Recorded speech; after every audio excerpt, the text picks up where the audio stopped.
प्रधानमंत्री नरेंद्र भाई मोदी जी ने महिला आरक्षण 33% राजनीति में ला करके लोकसभा और विधानसभा के चुनाव में 33% का आरक्षण ला करके करोड़ों करोड़ महिलाओं के दिल को जीत लिया है। महिलाओं में कभी टैलेंट की कमी नहीं रही है। महिलाओं को जो भी दायित्व मिला है, जो भी पद मिला है, चाहे वो घर संभालने का हो, चाहे वो परिवार संभालने का हो, चाहे वो नौकरी कर रही हो, चाहे वो छोटी मोटी राजनीति में रही हो, महिलाओं को जो भी जिम्मेदारी मिली है महिलाएं उसमें बड़ी ईमानदारी से काम की हैं। लेकिन बड़ा विरोधाभास था।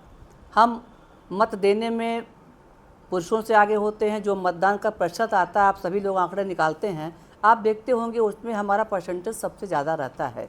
और चाहे पंचायत का चुनाव हो, चाहे विधानसभा का चुनाव हो, चाहे लोकसभा का चुनाव हो, हर चुनाव में हम बढ़ चढ़ कर के हिस्सा लेते हैं और समाज के हर कामों में हम भागीदारी करते हैं।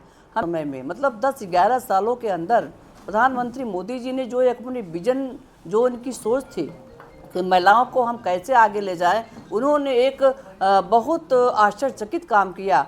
और उन्होंने ये नारी शक्ति वंदन अधिनियम बिल जब 2023 में पास हुआ तो सौभाग्य है कि भारतीय नारी होने के नाते, महिला होने के नाते, मैं भी राज्यसभा सांसद होने के नाते मुझे भी राज्यसभा में बैठना नसीब हुआ।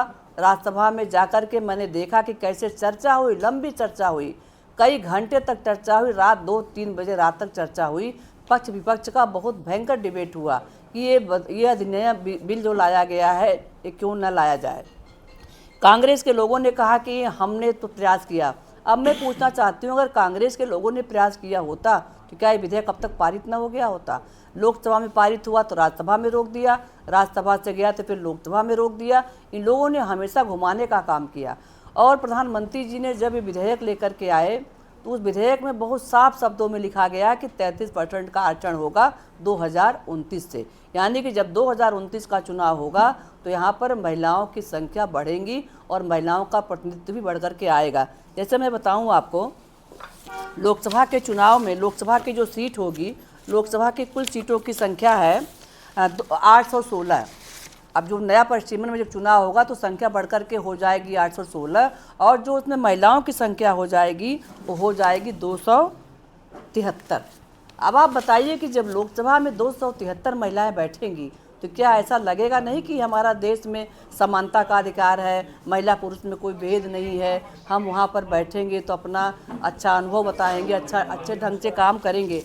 और आपने देखा होगा महिलाओं की शक्ति में इतना इजाफा हुआ है, चाहे वो उज्ज्वला गैस सिलेंडर की बात करिए, चाहे कनेक्शन की बात करिए, चाहे आवास की बात करिए, चाहे शौचालय की बात करिए, चाहे समूह की बात करिए, चाहे आशा सखी की बात करिए, चाहे समूह की बात करिए, चाहे आप लखपति दीदी की बात करिए। हर ढंग से प्रधानमंत्री जी की सोच के नाते आज महिलाओं को ऊंचा सम्मान मिला है। और सबसे बड़ा सम्मान तो ये मिल गया कि जो महिलाओं के लिए 33% का आरक्षण लागू हो गया।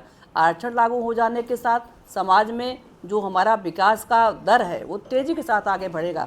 और आपने देखा होगा प्रधानमंत्री जी ने कहा कि 2047 में हमारा देश विकसित भारत बनेगा।